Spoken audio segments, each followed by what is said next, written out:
Hello, everybody, and welcome back to the Podcast Boys, where we're talking about Twin Peaks Season 1, Episode 2. I am Connor Nielsen, and as always, my co-host is the Comics Kid 2099. How you doing? Doing very well. Thanks for asking. As Connor said, we're going to be talking about the second episode of Season 1 of Twin Peaks. A lot happens in this episode. Dale Cooper and Harry Truman interrogate James Hurley. They find out some more information about Laura Palmer, kind of find out what she was involved with. In the previous episode, Harry was skeptical that Laura could be involved in some of the stuff that we are now finding out she was involved with. We find out that Leo Johnson was selling drugs to Bobby and Laura, and Bobby's buddy Mike was involved with that. We'll be calling him Meth Damon, probably. And then we find out Audrey Horne, she meets Dale Cooper. Dale is staying at her father's inn, and she wants to help Dale solve this mystery as well. And we also find out her father, Ben Horne, who is the owner of the Great Northern Hotel, he and Catherine, who is the brother of Pete, the husband of Pete, and Pete is her husband, but she is the sister of Josie's widow, I think Andrew Packard. And so she and Ben Horne want to destroy the sawmill, kind of ruin Josie, basically. And I think that's all we find out. We find out Dr. Jacoby was the mysterious person who found the other half of Laura's heart-shaped necklace at the end of the pilot episode. He is the one who found that necklace. And that's about it. Connor, where did you want to start with this one?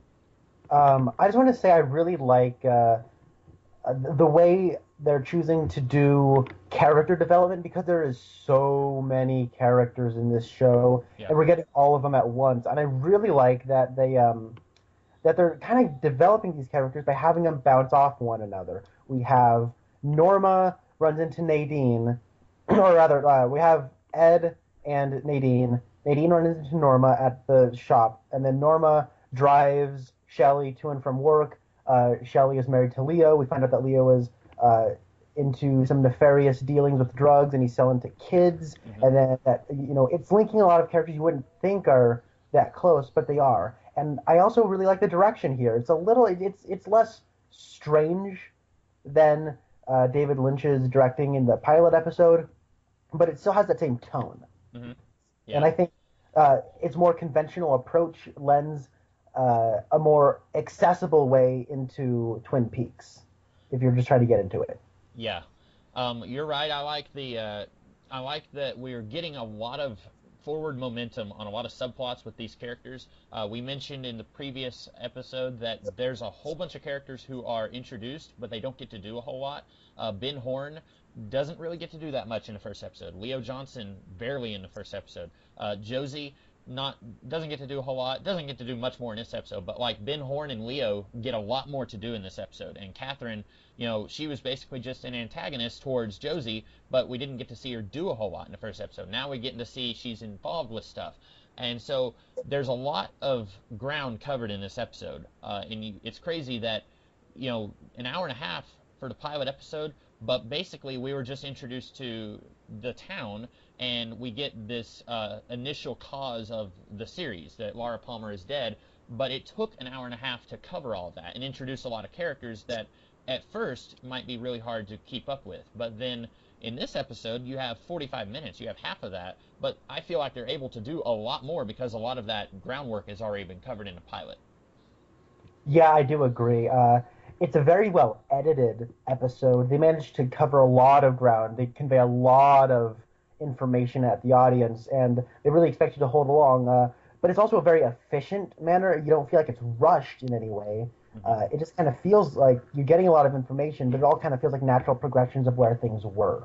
Yeah, and watching this episode, initially I was thinking it would be really great if they could just, you've introduced, like, say, 15 characters into the show. I don't know how many are actually in the show and how many you would consider main characters, but you introduce all these characters, and then with each episode, only have maybe 3/4 of those characters show up in the episode. That was kind of what I was thinking. It would be really good if they did that. Like, maybe in this episode, don't have Bobby and Mike in it very much because they don't get to do a whole lot. Basically, they're in jail, they're talking about their business dealings with Leo, and then they're released from jail, and then they're talking about how they want to get revenge on James Hurley. They don't get to do very much in this episode. So, like, I was thinking before I was watching it, I was thinking, it'd be nice if they could take those guys out and let's focus a little bit more on, say, Leo or Ben Horn. They give them a little bit more to do. And just it's the basic idea, and I've always felt like if you have more characters in a movie or a TV show, then that's less for every character to do. That was kind of what I was thinking initially, but after watching the episode, I was like, you know what? They did a pretty good job giving most of these characters in this episode something to do. Now, they don't all get like a full-blown character arc or anything like that, but that's the beauty of this show, and it's something that kind of threw people off, I think, in the early 90s, is that this isn't a show where an episode is a standalone unit of entertainment. It's a continuing progression of story. And if a character doesn't get a character arc here, it will happen over time. It may take 6 to 16 episodes, but it'll happen over the course of the series. Yeah. If we're gonna talk, what you say about Bobby and Meth Damon, and yeah, I would. When you compare that to like last episode, and I think there is like a pretty clear continuing things that are a little on the subtle side too. Like last time, Mike and Bobby talked to Dale Cooper. He was playing bad cop, and in this episode, he's playing good cop. Right. But it's like the very next interaction, and so it's a very subtle thing where he's like, "Oh, that's all." Yeah. Oh, one more thing. And it blows that whistle. Yeah, it's got a little whittling whistle thing. Yeah. Do you know if he still has that like later on in the series? I don't know. That's something I'll need to keep an eye on because I know it was he was whittling on it in the first episode and then he has it here, but I don't know if I ever remember seeing him have it later on. This show in an episode like this where they don't get to do a whole lot, basically they're released from jail, and then we're kind of introduced to this subplot of Leo Johnson's drug trade through them. They don't get to do a lot here, but Bobby gets to do a whole lot more in the previous episode. We get a good chunk of the Laura Palmer is dead reaction from him. So this series, I believe it does a good job of, in this episode, he may not get to do a whole lot, but he did last episode. So they kind of rotate it out, and they'll give a character, okay, we haven't gotten to do a whole lot with Shelley yet, so we're going to do a little bit more with her in this episode, or something like that. And I think they do a good job of kind of rotating it out so that each character gets a little bit of moment to shine in this series. Yeah. I also kind of like how Harry kind of comments on his. It feels like a meta commentary where he's talking. He's kind of along for the ride. He doesn't have a whole lot to do in this episode. Right. So he makes a comment of, "Oh, I should probably get a degree or something." Get into medicine. You get into medicine because I'm feeling like Dr. Watson. That was a great little clip. Yeah, you're right. He doesn't get a lot to do here. This is the episode where Dale confronts Harry with, so how long have you been in love with Josie? And we found that out at the end of the previous episode, and that's something that I feel like it's a good way to keep Harry and Josie busy as characters, keep giving them a love interest in each other, because if they weren't romantically involved, neither of those characters would have very much to do in this series overall. Harry would basically just be the agent of law and order. He really wouldn't have much of a life outside of his job. So I think it's good that those two, and it continues what you were saying of each character has a connection to some other character that you wouldn't necessarily think. Like Josie is, a millionaire widow who, her husband died under mysterious circumstances. Like, you wouldn't think that she and Harry would be under the same circles. Like, he looks like the kind of guy who, it's Friday night, spur of the moment, I'm going to go camping in the woods, just a sleeping bag and a pile of dirt as my pillow. Like, he doesn't seem like the kind of person who would be in the same circles as her, but it's there, and it's a good way to keep those two characters, give them stuff to do when they're not investigating the death of Laura Palmer. Yeah, I agree. I want to say, like, there's a very interesting thing, because I say, like, it maintains a similar tone to the original, not the original, the first episode, and I think that's in large part due to, the acting and all the showrunners, but the way these people talk is very unique. And I know that's an interesting thing to comment on, but everyone has a very interesting, almost staged way of talking. Yeah.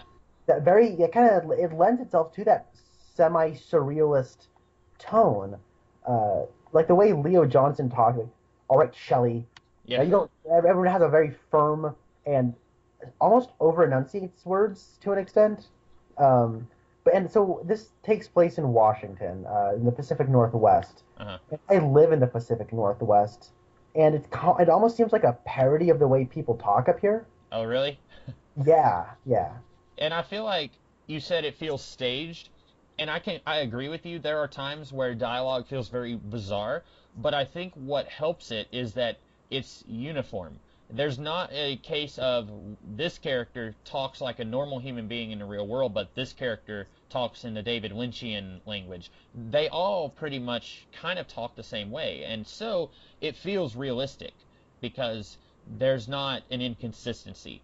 They all feel like they exist in the same universe, and they all talk the same. So even though, like you said, or Dale Cooper, for example, like he has a very, not quite like he's practiced what he's saying, but he has a very, he's determined with what he says. Like he knows what he's going to say almost. That's not the right word, and I can't think of what I'm trying to say, but like it feels okay because everyone is like that, and so it works. I completely agree. And while we're on the subject of interesting dialogue and Dale Cooper, this episode gets off to a really good start because it starts off with probably my favorite line in the entire episode. Uh-huh. That's when he's ordering breakfast at the Great Northern, and he says, of course, he drinks his cup of coffee, and it's funny when he goes, "Excuse me," but Yeah. a damn fine cup of coffee. Like that's a great line, and then it's immediately followed up by a better line where he goes, I'll have 2 eggs over hard. I know, don't tell me it's hard on the arteries, but old habits die hard, about as hard as I want those eggs." Yeah. And the way he says it, oh man, I wish people talked like that. It's Yeah. so awesome. And then he wants the bacon cremated, very, very crispy. Yes. Anytime he's talking about food, you're in for a really great line. That's a really good one, and I like when the waitress is about to, I guess she's about to walk away from his table. He says, "Excuse me, hold up," and you think he's going to complain, or she might think he's going to complain, but then he drinks it and he just has a smile on his face, and then he said, that is a great line. My other favorite food line in this one is one from him when he's talking to Albert on the phone. He's scheduling, I guess, the autopsy, and he says, "If you stop at the Lamplighter Hotel or the Lamplighter Inn, there's a cherry pie there that'll kill you." And he has this giddy look on his face, like a kid who's about to open a Christmas present. Like he is so happy talking about food. And knowing Albert, when we'll get to him probably next episode or the one after that, he'll be here soon. Knowing Albert, like it's even funnier hearing that conversation because I cannot imagine Albert getting excited about food like that. And so I can't imagine what would make Dale think that Albert would want to stop and get a cherry pie. But my favorite line in the episode, since we're talking about that, is also a food line. It's from Pete.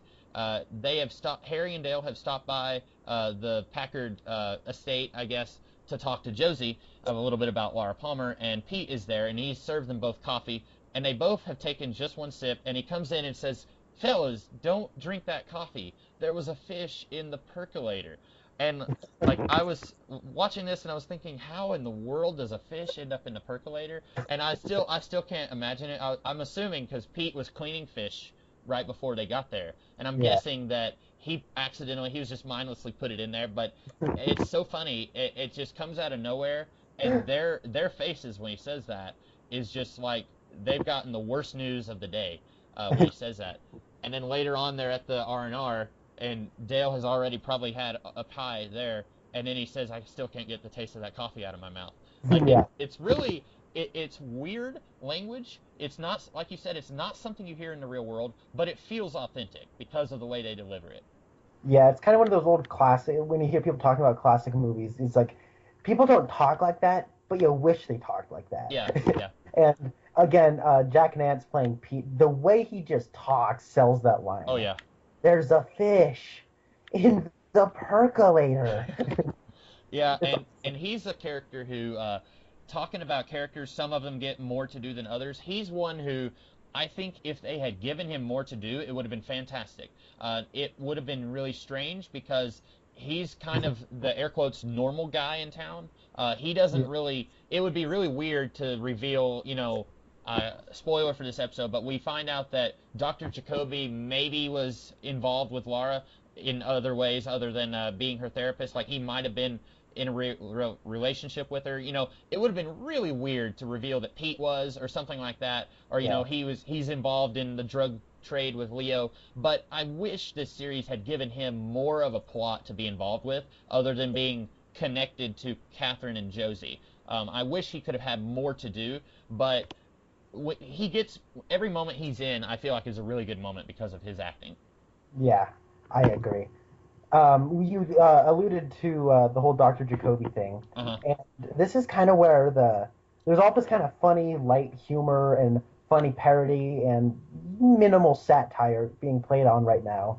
But it's so like it's kind of one of the great things about the show is that that's balanced off by these kind of disturbing, dark, seedy underbelly of this town.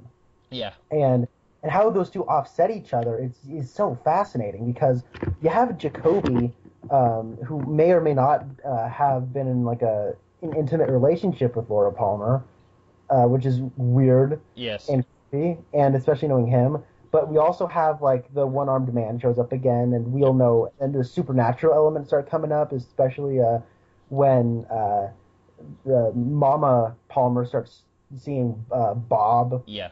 Vision of Bob, and then there's they talk about Ronette and Laura were like raped, and then it's horrifying, and it's genuinely unsettling. Very few storytellers can get away with having humor and drama mixed in such a way. You can have like a TV show that will have serious episodes, but also have funny episodes. Like a good example, I think, is like Buffy the Vampire Slayer will have a really funny episode, like the one where they all get amnesia, which is overall a pretty funny episode. But then they'll have a super serious episode where the whole episode is spent reacting to a main character's death, and it's just there's not a single funny line in it. But this show, like you said, in the same episode you get lines like there was a fish in the percolator, but then there's also really serious somber moments like Ronette and Laura they had sex with at least 3 men, both of them. And it's in the previous episode, it was possibly the same perpetrators. Like very heavy material, but it's handled in a way that it works. It's not making light of those situations. Even though this episode has some light moments, it's not making light of those situations. Right, and I think what ultimately, again, this is attributed to the editing and also in the script, is I think there's funny scenes and then there's dramatic scenes. It's not like big, scary, awful thing happens, and then somebody makes a joke about it. Right. A scene about the mystery, and they'll uncover something, and then in a completely different scene, they'll have a meeting and uncover information that isn't very grisly or disturbing, but they'll have more jokes and a lighter tone to those scenes. And I think having those scenes isolated from each other is really what makes it, really what sells it. I think you're right, yeah. And I think as we go further into the series, we'll see a lot more of that. We'll see really funny stuff, and then we'll see really tragic stuff and serious stuff.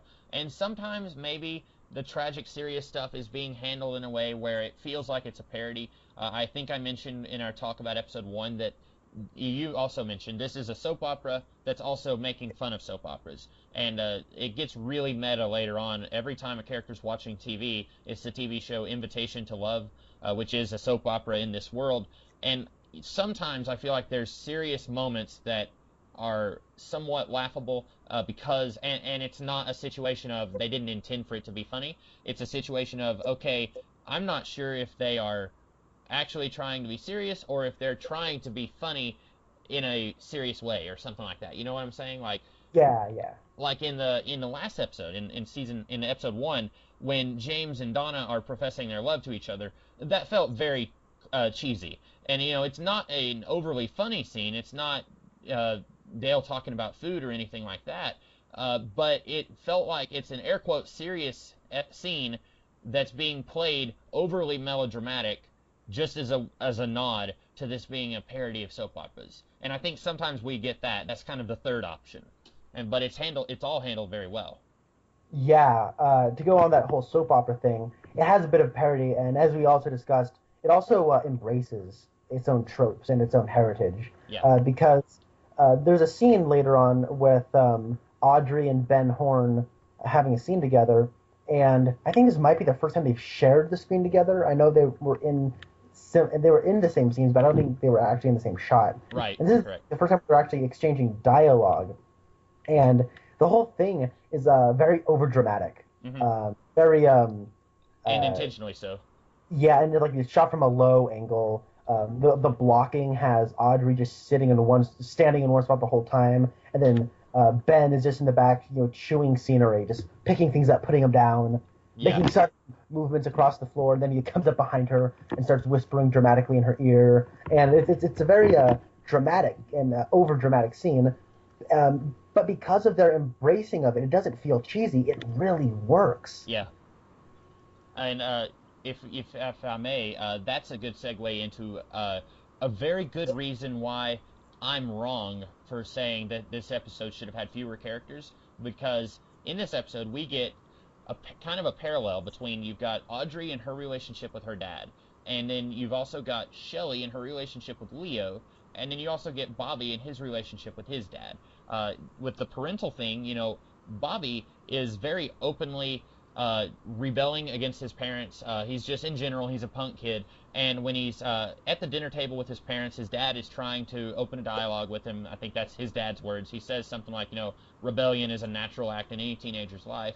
And then when Bobby starts to light up a cigarette, hasn't started lighting it up yet, and the dad slaps him, and the cigarette flies across the room, lands in his mom's food.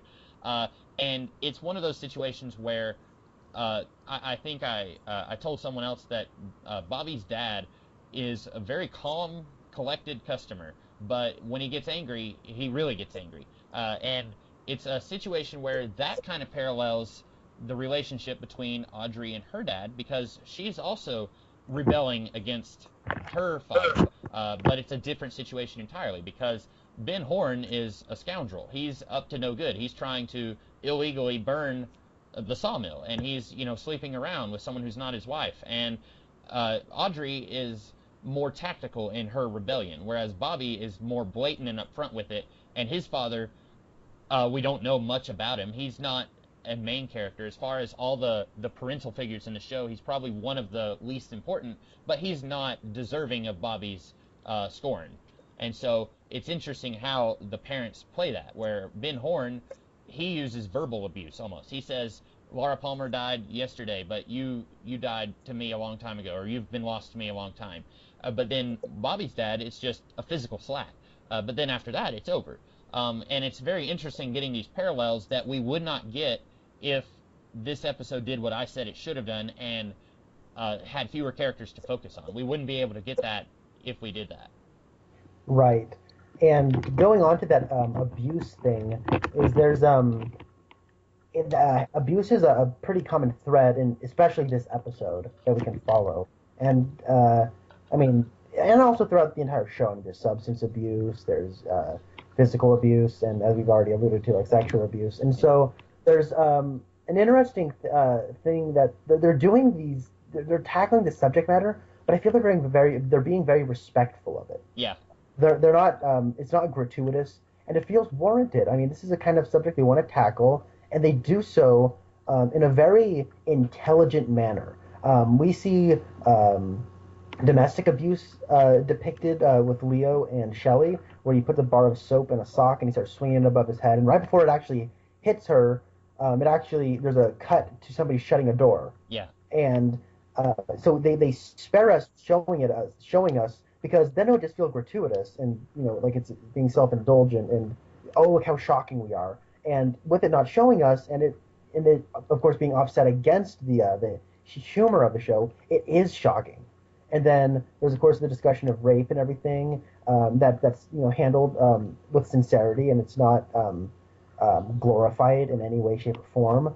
There's also Oh, I just lost it. Oh man. Oh yeah. There's also talk about mental illness at the beginning with Audrey, Yeah. and they handle that they handle that as well very respectfully, where she says he's 27 and still in the third grade. He's got emotional problems. Hmm. It's not like she's like, oh yeah, I've got a retarded brother, and then Laura came on and tutored him and put up with him. It's like that they don't talk like that. They have these are people, and they treat each other as characters, and they talk the way people in these situations would talk. Yeah. And you mentioned that scene with Audrey and Dale. That is the scene I think that really cements her character and makes me understand that character a lot more. In the first episode, I didn't really get her. She didn't have much to do. I was like, okay, why is she doing this? Why is she trying to ruin her father's business? And in this one, she mentions, I think in this episode or the previous one, she really wasn't friends with Laura Palmer. She says that.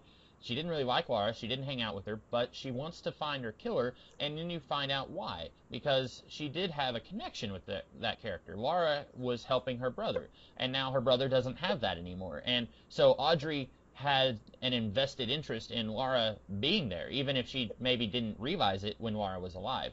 And that's something that, like you said, Audrey becomes more of a real character when she's talking about her brother and her relationship with her brother. And we knew she had a brother who had emotional problems in the previous episode. We see him briefly, but her addressing it to Dale, it makes her feel like more of a fleshed out character, I feel like. And then also it cements her reason to want to see justice done in terms of Laura's death. And it makes more sense here. Yeah, it does. And this And is a. Oh, go ahead. oh no, I was gonna change the subject. What did you want? This is a situation where Audrey doesn't get that much to do in this episode, but what time they have is spent very well. She's in that very brief scene where she meets Dale and basically says, if I can help you in any way, I will. And then she's in that brief scene with her father where he says that you died to me a long time ago, and they're not long scenes. She's not in much of this episode, but they do a lot in furthering her character in those scenes. Yeah. And when you talk about her and her brother's relationship and her realizing what Laura meant, and the role Laura played in her life, whether or not how much you saw of her, Laura still had an effect in her life. It's also kind of we're seeing a little bit more of that as well. With the whole town, there's a bit of, life goes on, even though Laura's life has ended. Life is still going to go on, and so there's kind of that. It really authentically captures that awkwardness of we want to continue our lives, but we still want to grieve and wait the appropriate amount of time. And what is the appropriate amount of time to wait before we can really move past this? And that's a very interesting thing because she hasn't had her funeral yet. Right. But James and Donna want to have a relationship. James goes to Donna's house where noticeably Donna's sister is absent, and thank God. You were probably, yeah. I was gonna say you were probably okay with that. Yeah, I didn't want to hear her talk about caterpillars or something. And so If this was any other show, if the sister had been there, like while the dad and the mom are gone from the table, the sister would have stayed at the table and she would have been trying to flirt with James while Donna was right there. Yeah, yeah, it would have been bad.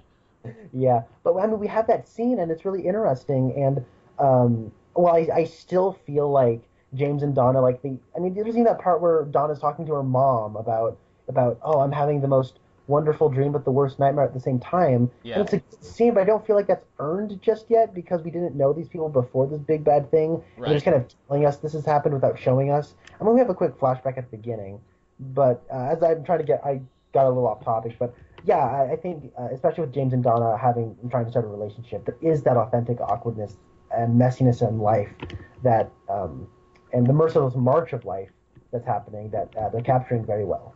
Yeah, and their relationship is something that uh, I don't really care for these characters. I kind of like you said, they haven't earned anything. We're just thrown into this world, and before we've gotten to know these characters for 5 minutes, they find out that Laura's dead, and then they're crying about it, and we don't get to know who they are before Laura's death.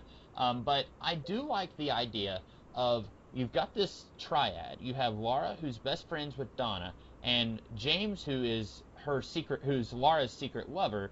But James and Donna, while Laura was alive, they really didn't have a connection. Their connection was Laura.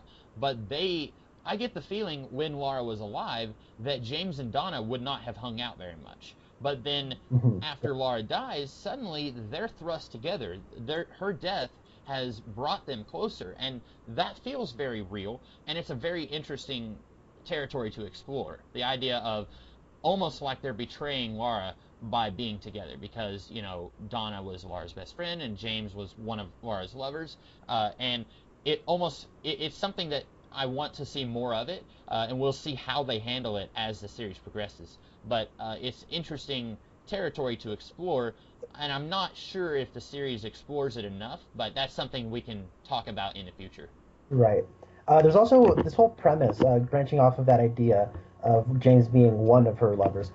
Is I love the way this premise is developing. We're seeing more layers to it, and while I was watching this episode, I was thinking, oh my God, this is what happens when the femme fatale dies. Yeah. How does a noir function without the femme fatale? The femme fatale has like 5 guys wrapped around her finger. She has certain personas. She's the lounge singer, and she's the drug dealer, and you know what I mean? Like, yeah. And here it's like, oh, she put it on the Meals on Wheels. She was the homecoming queen. But she tutored Johnny and Josie Packard. Right, and then but she was also in cocaine. She was obviously into some very seedy stuff that we're just kind of starting to now realize. Yeah. You're seeing a psychiatrist, a really weird. Is he even a psychiatrist? He's really weird. I think that's what they're saying that he is, but I'm not sure if he certainly isn't a medical doctor. I think the only medical doctor in town is Donna's dad, but I guess he's a psychiatrist. They haven't actually come out and said it, but he did say, Laura was one of his patients, and she was making these tapes for him, basically just kind of journal tapes, I guess. So right. I'm assuming that he's a psychiatrist of some kind, yeah. And probably abusing some substances, too. Yeah. But, I mean, she's making those tapes, and the way she's talking in those tapes is very duplicitous, and acting as though, her public facade is not really, it's just that, a facade. Right. And so it's a really interesting concept, and as this goes on, I'd love to see how it develops some more. And speaking of duplicity, in one of those tapes, she says, James is really sweet, but she either says he's so dumb or he's so dull. I don't remember what she says. In this same episode, we get a flashback where we get to see her breaking the heart necklace and giving half of it to James, saying like, you are my soul, or something like that, like you'll always be with me or something. And both of these moments feel very real. The flashback scene, we're getting to see this actress who plays Laura Palmer. She's getting to deliver some real acting, and you believe it when she's saying this. When she's breaking off the necklace, it's like, oh, these two are a cute couple, even though she's sleeping with half the town. It's like she's still, they're, this is cute together. But then when you're hearing her on the tapes, it's like, oh, okay, and you believe that too. Even though you're not actually seeing her, it's just her voice. But you're still getting the sense that this is a good actress, and she's making me believe both of these extremes.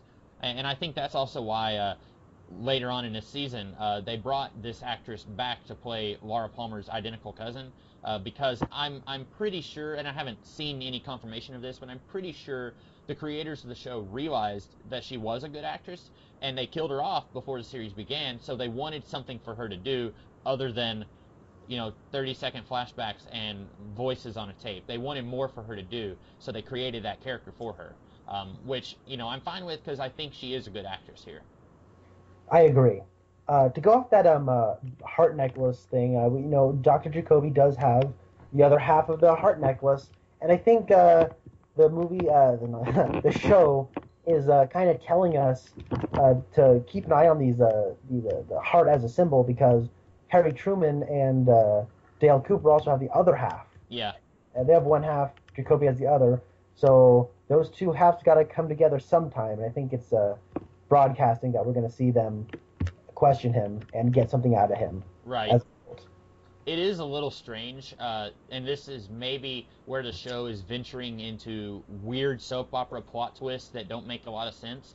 But it is a little strange that Jacoby was able to find the necklace. That's never really explained, I don't think, because Donna and James, one of them had the necklace, and they are out in the middle of the forest, way away from town, and they bury it under a rock.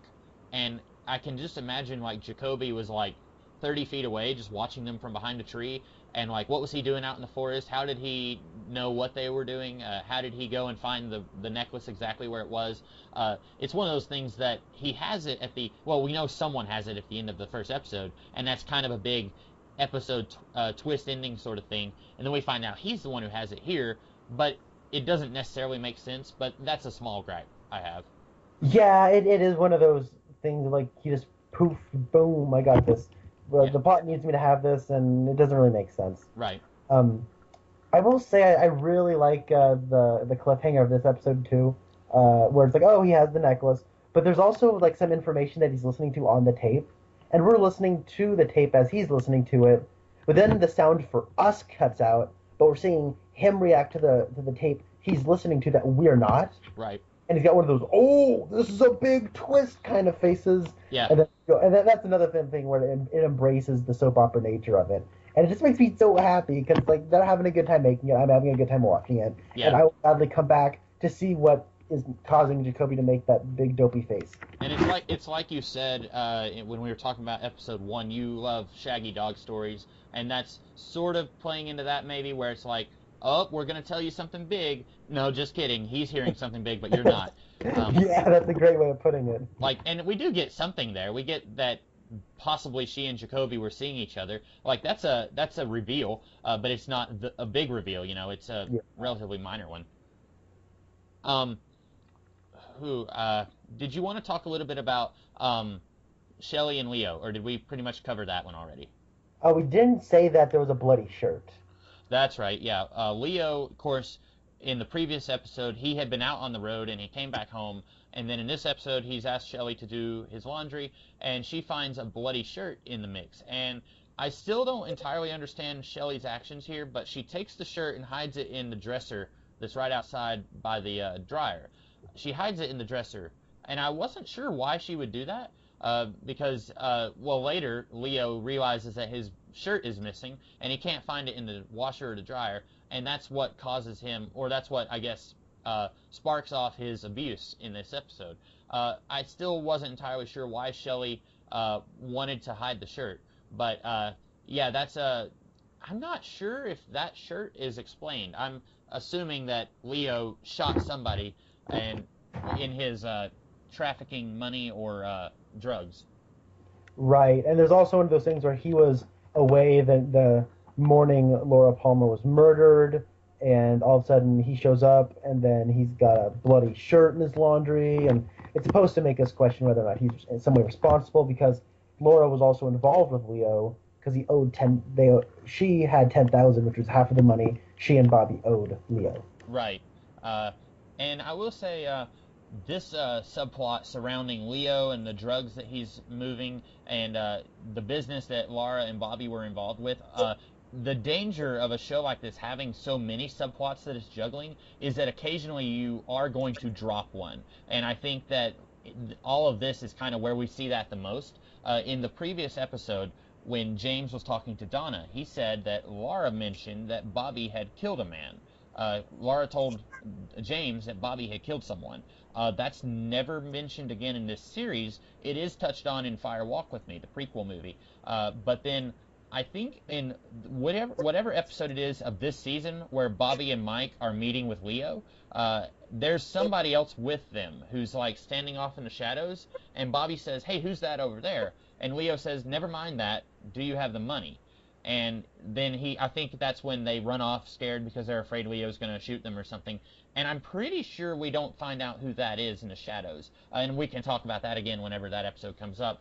But in having so many subplots here, and this is maybe where you could argue that it would have been better for them to have fewer characters in each episode, but in having so many subplots, occasionally some of them they fall to the wayside because other subplots are being focused on. Right. I do think that's explained, the man in the shadows, but I get what you're saying as a whole. But I think some subplots get dropped, but I think they end up becoming some of them also get merged with other subplots. Yeah. And the subplots and the elements of the subplot they're merging with kind of take over those ones. Yeah. Yeah, and we'll have to see who that is in the shadows, because I don't remember it right off the top of my head, but it's possible that it's been a while since I've seen the rest of this series, So I'll have to be paying attention for that. Right. There's also a reference to the podcast boys. I mean the Bookhouse Boys. Um, Yeah, which is where we get our name. yes. And we don't find out anything about that, just that when James is released from jail, he tells Ed that he's going to need the help of the Bookhouse Boys, and Ed says he's got that covered. And speaking of Ed, I forgot to mention this in the synopsis. He tells Dale and Harry that at the Roadhouse bar, he believes his drink was drugged, and Jacques Renault is the one tending the bar, and that's why a couple of high school boys were able to get the jump on him so easily because he was about to pass out anyway. Maybe doesn't make a lot of sense that Jacques would be drugging the customers at the bar, but that's a gateway into a larger subplot that will be tackled in this series. And I think actually that will have ramifications on up until the end of the series even. Right. Yeah. Um, I think as far as subplots, we are kind of forgetting about the most important one. What's that? Nadine's what are they called? The drapes? Her drapes are noisy, and she's trying to make a quiet drape. Yeah. Drape. That's something that when you're watching the first episode, you don't necessarily think that that's going to be her ongoing thing throughout this whole season. Like I certainly didn't think that when I saw the pilot. I thought, okay, she's a wacky, crazy woman with an eye patch, and her shtick in this episode is drapes, but in the next episode it might be something else. But drapes is like her focus throughout this whole season, and I think that it's charming, it's cute. If we had a whole lot more of her, then it might be less enjoyable to see that. Another example of that, I don't know how you feel about these characters. Lucy and who's the dumb cop? Not Hawk, but the other guy, Andy. Oh, Andy. Lucy and Andy. We haven't seen them do very much in this season yet.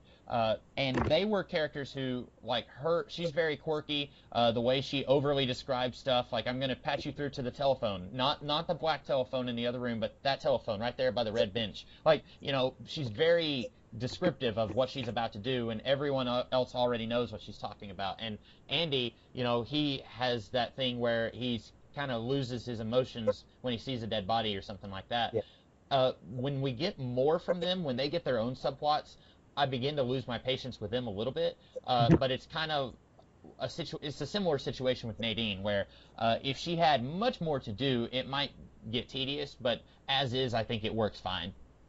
Yeah, it's a charming little character quirk that adds more personality to the overall environment. Yeah. You mentioned Hawk. I still love Hawk. Uh-huh. I'm gonna give out right now the Hawk moment of the episode. Keeping the hallway safe, making sure that one-armed man was whatever he was doing whatever he was doing, he was just keeping him safe. Yeah. God bless you, Hawk. Yeah, and I think I mentioned in the first episode that Hawk is the one character in the show you can actually trust. I think my dad said that. Yeah, he doesn't get a lot to do yet, but he gets some good lines later on. One of the episodes where they're doing target practice, he gets some good lines there, I think. Yeah. There's a part where no, I won't go into that yet. But my favorite Hawk moments in season 2. Oh, okay. Yeah. Anyway, is there anything else you want to say about this episode? I don't think so. We do find out just a little bit more about Laura. She was tutoring Josie in English because Josie is not a native English speaker. Dale finds out that, Dale magically learns that Josie and Harry are a couple, and of course he doesn't use this magic detective work to solve the mystery of Laura Palmer, but he's able to figure out who is sleeping with who. So he's the best source of gossip in this series. I think we get a little bit more mystery and intrigue about Leo Johnson. I think that's maybe. Oh, you were talking about all these characters who have connections with each other, and how Bobby is involved with. He's buying drugs off of Leo. But we don't get any of this in this episode. But in the previous episode, we find out that Shelley is secretly seeing Bobby. So you really do almost need a graph to show you who is sleeping with who in this show, because you've got Bobby, who is officially Laura Palmer's boyfriend, but he's secretly seeing Shelley, who is married to Leo, who well, yeah, and then see, I'm losing it in my head just talking about it. And then you got Uh, Laura who's secretly seeing James, and then he starts seeing Donna, and then Donna was dating Mike, and then unofficially off screen, I guess they broke up because in this episode she's bringing a new boy home, and they're not saying what about that boy Mike that you were dating yesterday. right. Um, it is yesterday. Yeah. Yeah. I guess I forgot to mention some complaints I have with this episode. As you mentioned earlier, it's a nice little like moment where he goes, "So, how long you been seeing Josie?" It's Uh-huh. like, wow, if you can just tell it all through body language, can you tell who you solved the murder? Can you solve the murder, please, just through body language? Right. I mean, but it Line up everyone in town, all 51,000 of them, and just have Dale walk past them and say, no, no. Yeah, another complaint I have is with Josie Packard. Joan Chen, I feel, just isn't a good actress. And it goes beyond, like, oh, this character just English isn't her first language. Just the way she acts, just so unconfident and so, like, nervous. Like, Uh-huh. it's like, I feel like it's not, I don't feel like it's the character being nervous about the situation. I feel like it's the actress being nervous about acting. And it really gets on my nerves, especially, later down the line, which has dramatic scenes. Like there's a part where she and at the end of last episode actually, where she and Harry embraced, and he's like saying, "Wow, it must have happened like around this time, 24 hours ago." She Uh-huh. just goes, "Oh," it's like, oh, really? That's so. Then another complaint I have though is there's a scene where Donna comes to talk to Mama Palmer, and Mama Palmer like Oh, that's yeah. the vision of Bob sees Laura's face on Donna, and the way they superimpose it is so weird, Uh-huh. and it goes beyond being dated. Like I can deal with dated special effects. I mean, I love Godzilla versus Monster Zero to no end. Uh, but like it's a confusing special effect on top of like just kind of being looking bad. Like the way the hair is superimposed onto the face, and like it's almost like okay, is Donna reminding her of her daughter, or is she actually mistaking Donna for her daughter? Right. It's a It's very weird special effect, and it really kind of ruined the moment. Yeah, it's hard to get a read on that situation because y- I was reading it that Mama Palmer, I don't remember her first name, so that's as good a name for her as any. I was reading it that she is actually officially losing her mind. That she sees Donna and she's talking to Donna, but then suddenly she thinks that her daughter is back to life. That's how I was reading it, but later on in the series, she has more lucid moments. So, Right. like, it's one of those things where it's possible that the episode doesn't even know. Maybe the actress was playing it one way, maybe the creators of the show wrote it another way, and they just kind of played around with it. But that I would say that scene, they were probably more interested in saying, okay, here's Bob. Mama Palmer sees him. No one else in the house sees him. And that's, like you mentioned earlier, our first official introduction to the supernatural here. We do get the one-armed man in a previous episode, but if you don't know anything about the mythology of this show, you wouldn't know that he is involved in the supernatural. So Mama Palmer seeing a man who's not actually there, and it would be one thing if she was just hallucinating that Donna was Laura. Then you could just think, well, she's grieving, she's taking it really hard. But it's an entirely different thing when we see a dude who's wearing a denim jacket and he's just kind of hanging out there. Like that has some meaning behind it. That's not just a mother grieving for her daughter. And so, like, I feel like that scene, you're right, it's confusing, but I think they were more concerned with let's find an interesting way to introduce Bob officially into the show. And I think the kind of the surprise here's Bob thing makes you immediately forget about that awkward special effect. Right. The special effect is there, and I do think it's a legitimate flaw with the show. Yeah. And part of it, I think, also is that it is dated, because like you said, it looks really weird the way they've got the hair cropped. So, like, you can see Donna's hair surrounding this little floating special effect in front of her head. Like, it looks pretty cheesy. Fortunately, this isn't a show that has a lot of special effects. It's mostly just people talking, so that's good. Yeah, yeah. And uh, did you want to talk about the plot to destroy the sawmill? Yeah, that's my biggest problem. Yeah, I hate this subplot. Now to, and I think the ultimate reason is it's a lot of talking and not a lot of action. that's And true. I got nothing against exposition, but it's It such has to a be done right. it's such a slow burn Yeah. to execution that is by the time you get to the execution in episode 8 of this, the final episode of the season, by the time you finally get to that, it doesn't really mean anything. Like it wasn't like it's not satisfying because it's just like they drag it along for so long and they just talk and talk and talk about it. And I don't really know what the sawmill really means to these people at this point. I mean, you get the politics behind it, but you don't really get the emotional attachment, the motivation, the personal motivation. I mean, outside of money, mwahaha. Yeah. It's like, what's like Catherine and Ben Horn? They might as well just have the biggest, bushiest mustaches to be twirling at that moment because it's so like we're gonna burn it down. Mwahaha. Now let's have sex. Mwahaha. Isn't this like a turn on? It's so ridiculous to a point where it's like that's where I feel like it as a tribute to soap operas it kind of loses homage and turns into imitation. Yeah, it's yeah. not in a good way. Yeah, and that's something that we'll need to keep an eye out for in a show is when does it stop making fun of soap operas and when does it just straight up become that? And I think there will be times where it will fall in danger of that. By the way, that's a great summation of that scene. You should do an edit of that scene just with your dialogue overimposed on that. And I think you're right. It's a lot of talking, not doing. I took 3 creative writing classes in college, 2 of them with the same professor, and one of his big things was show, don't tell. And this is telling and very little showing. And you're right, it's boring because it's just characters talking. But as far as, we talked about our characters who are having connections with each other. I don't believe Catherine and Ben had any connections in the previous episode. So this connects them, and then later on we will see that these two, through this plot to burn the sawmill down, they will have connections to some of the characters of the Twin Peaks underworld. And so it's a good way to further draw these connections to all of these mini characters.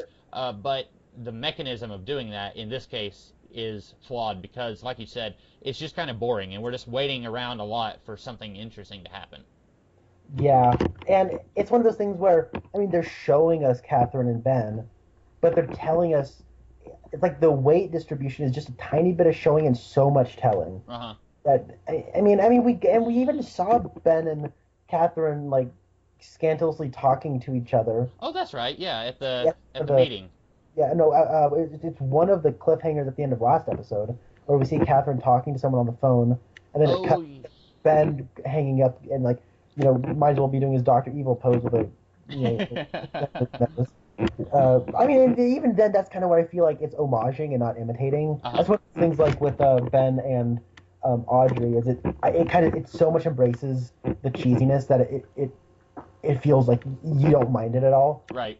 He devilishly looks at there's the fire on his face. And I know that's kind of Ben Horn. The actor is the way he's playing it, the way he's written. Everyone associated with this production knows he is so evil, and he just revels in his evilness that he's so much fun to watch. Yeah. Even in scenes I don't like, I like watching him. Yeah, he's pretty good. And I had completely forgotten that they were talking on the phone at the end of last episode. It was right when Harry came to visit Josie, and Catherine, I guess, was just watching them through the window, and then she called Ben and said, "Hey, they're outside." So, yeah, good luck keeping that one a secret, because now the 2 evil people in town know that you're sleeping together. I had forgotten all about that. At first I thought you were referring to at the town meeting when when Dale was talking to Harry, like, who's this and who's that? And right. I was thinking they had talked there, and then I forgot that they did talk at the end of last episode. So yeah, this is, I think, just further solidifying the extent of their alliance in this episode. Right.